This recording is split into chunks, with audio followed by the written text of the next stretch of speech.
Olá, alunos do nono ano. Vamos para mais uma aula de geografia aí com o professor Wanderson.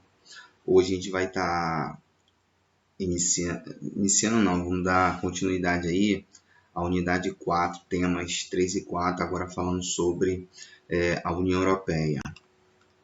Então, vou falar aqui um pouco sobre a origem. A União Europeia, ela foi projetada aí, essa integração, né, ao longo da história. Ela surge logo após a Segunda Guerra Mundial. A ideia de formar esse bloco partiu de alguns países, né, como Bélgica, Holanda e Luxemburgo. A ideia inicial era impedir que a rivalidade que gerou a Primeira e a Segunda Guerra Mundial pudesse aflorar novamente e que houvesse uma nova guerra. Então, o projeto de integração era para aproximar o país aos países e impedir um novo conflito, como tinha acontecido aí na Segunda Guerra Mundial. Então, ainda existia uma rivalidade entre os países. E para acabar um pouco, diminuir essa rivalidade, atenuar um pouco dessa situação, alguns países proporam, então, a criação de um bloco, onde esses países pudessem se aproximar, negociar, né? E assim diminuir aquela rivalidade. Então, em 44 surgiu então o Benelux, né? Que foi o primeiro projeto ali de integração, né? De zona de livre comércio. A ideia era comercializar os produtos sem pagar nenhum tipo de imposto ou imposto reduzido, essa era a ideia. Então, em 1944 começam com essa ideia. Em 52 criam uma comunidade do carvão e do aço, reunindo aí países do Benelux, né, no caso Bélgica, Holanda e Luxemburgo, incluindo aí a Alemanha, França e Itália, que eram exatamente os países que estavam envolvidos, que se envolveram, melhor dizendo, aí, na Segunda Guerra Mundial e na Primeira também. Em 57, criam os membros da comunidade europeia da carvão e do aço, no Tratado de Roma, criam a Comunidade Econômica da Europa, em 57, e finalmente em 92, criam aí a União Europeia. Então você vê que a União Europeia ela passa por um processo de construção, de formação, né, desde a sua origem até ao bloco atual. Tá? Por isso que a União Europeia é considerada o bloco mais evoluído do mundo. Tá? Mais evoluído por conta da sua história, do todo o processo de integração, melhor dizendo, que entre os países. Por isso que é o bloco mais evoluído. Aqui nós temos os países, tá, da União Europeia, que compõem aí a União Europeia, esse imenso bloco, como eu falei, o principal bloco do mundo, podemos dizer assim. E aqui eu tenho o período de adesão de cada um dos países, tá? Os mais antigos, os mais recentes.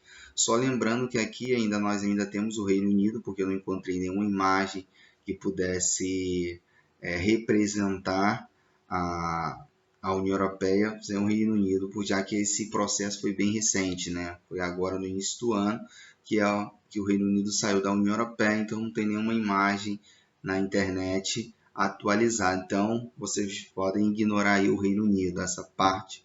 Vou até circular aqui, você pode ignorar essa área aqui, tá? Aliás, pode até nessa área aqui também. Aqui nós temos a zona do euro, tá? Mais uma vez a Inglaterra ela se encontra aqui, o Reino Unido, melhor dizendo, mas não faz mais parte. Zona do euro, o que acontece? Esse bloco, ele, como eu falei, ele é o mais evoluído por conta do nível de integração que ele apresenta. A maioria dos blocos ocorre somente a troca de produtos. Na União Europeia, você tem a troca de produtos, você tem um imposto em comum, né, que é a União Aduaneira, e livre circulação de pessoas, que você não encontra em nenhum outro bloco, e também a moeda única, no caso aí o euro. Tá? Então, não todos os países fazem parte da União Europeia, possuem o euro, mas o euro aí é uma moeda comum. É a segunda moeda mais importante do mundo, né? Primeiro aí é o dólar, mas o euro ele vem ganhando protagonismo no cenário mundial. com a criação do euro, o dólar até perdeu um pouco da sua centralidade mundial, tá? Então o dólar também muitas vezes o euro muitas vezes é utilizado como moeda referência, muitas vezes está até mais valorizada que o dólar. Vamos lá, falando aqui sobre outras características da União Europeia, espaço Schengen. O que seria esse espaço? Na União Europeia você tem a livre circulação de pessoas, ou seja, uma pessoa ela pode estudar na França, no caso, trabalhar na Alemanha. Tá? Por que isso acontece?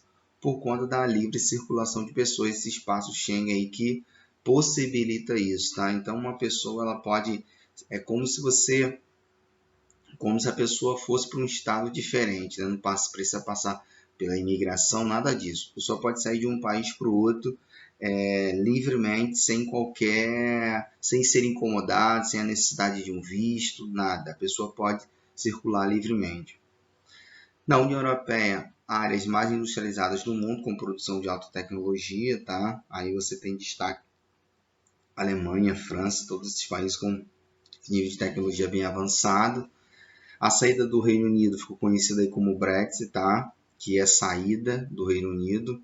Reino Unido que saiu aí recentemente, né, da União Europeia.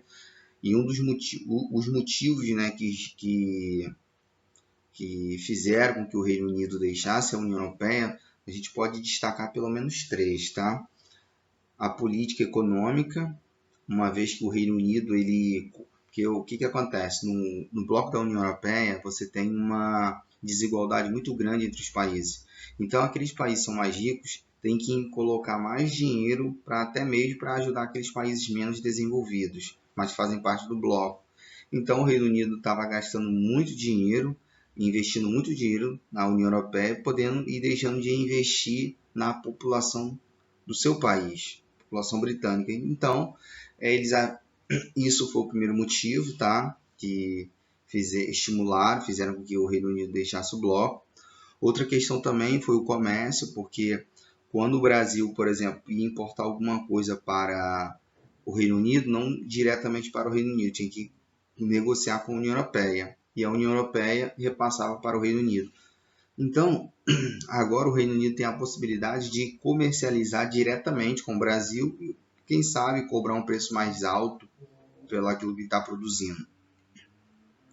Ou negociar um preço mais baixo que ele está importando. E a migração também, que muitos britânicos eram contra a política da União Europeia, de que a União Europeia acaba cedendo, sendo mais flexível com a questão da imigração. A população ficou descontente com essa flexibilização. Então, também foi outro motivo para a saída do Reino Unido da União Europeia. A Alemanha,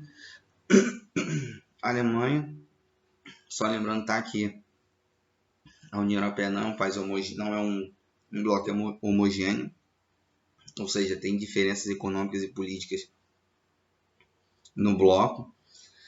Vamos falar aqui sobre o principal líder aí da União Europeia, o país mais importante dessa União Europeia, a Alemanha, possui indústria moderna, maior economia da União Europeia e a agricultura moderna também. E forte investimento em fontes renováveis. Só lembrando que os países da União Europeia têm uma dependência muito grande com carvão e petróleo, mas a Alemanha vem buscando mudar esse cenário.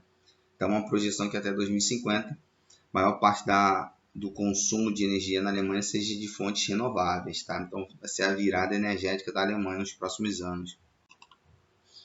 França, um grande líder também da União Europeia, um dos maiores áreas cultiváveis da Europa, uma vez que o governo acaba ajudando os agricultores, modernas indústrias, importação de carvão e petróleo também é muito intenso, e a França ela tem aí sua matriz energética pautada em fontes nucleares, tá? Que ela não tem não tem muitos rios, né, importantes para geração de energia através das hidrelétricas, nem uma reserva muito grande de petróleo e carvão, então seria obrigado a gerar sua energia a partir da energia nuclear, tá? Mas também vem mudando esse cenário, buscando mudar esse cenário.